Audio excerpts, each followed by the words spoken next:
Hi అండి. నేను మీ దివ్య. తినగా తినగా వేపాకు తీయగా అయినట్టు చూడగా చూడగా ఆ కూరగాయల రేట్లు కూడా ఆకాశానికైతే వెళ్తున్నాయి. బట్ మనమైతే తినకుండా ఉండలేం కదా! 1/4 కిలో వంకాయలు అయితే 30 రూపీస్. అదే 1 కేజీ అయితే 120. హాఫ్ కేజీ చికెన్ అయితే వస్తుంది. డైలీ చికెన్ తినలేరు కదా! మన వెజిటేబుల్ కింగ్ అయిన వంకాయనైతే ఈరోజు గుత్తి వంకాయ కూర అయితే చేశాను. చాలా సింపుల్ అండ్ ఈజీ ప్రాసెస్లో అయితే అయిపోతుంది. ఆల్మోస్ట్ 90% అన్ని ఫంక్షన్లో వంకాయనైతే మెయిన్ డిష్గా అయితే యూజ్ చేస్తారు. వంకాయలు అయితే విటమిన్ ఏ అండ్ సిలు ఉంటాయి. వెయిట్ లాస్ కూడా బాగా యూజ్ అవుతుంది.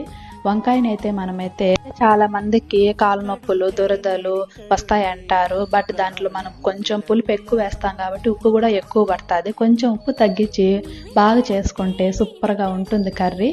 సైడ్ డిష్గా అయితే కూడా చాలా బాగుంటుంది. వీడియో కూడా నచ్చితే లైక్ చేసి షేర్ చేసి సబ్స్క్రైబ్ చేసుకోండి ఫ్రెండ్స్. మంచి మంచి వీడియోలు అయితే వస్తాయి. చూడండి, సింపుల్గా అయితే కర్రీ అయితే రెడీ అయిపోయింది. గుత్తి వంకాయ కర్రీ మీలో ఎంతమందికి ఇష్టమో కామెంట్లో కామెంట్ చేయండి. సూపర్గా ఉంది కదా కర్రీ. Bye friends.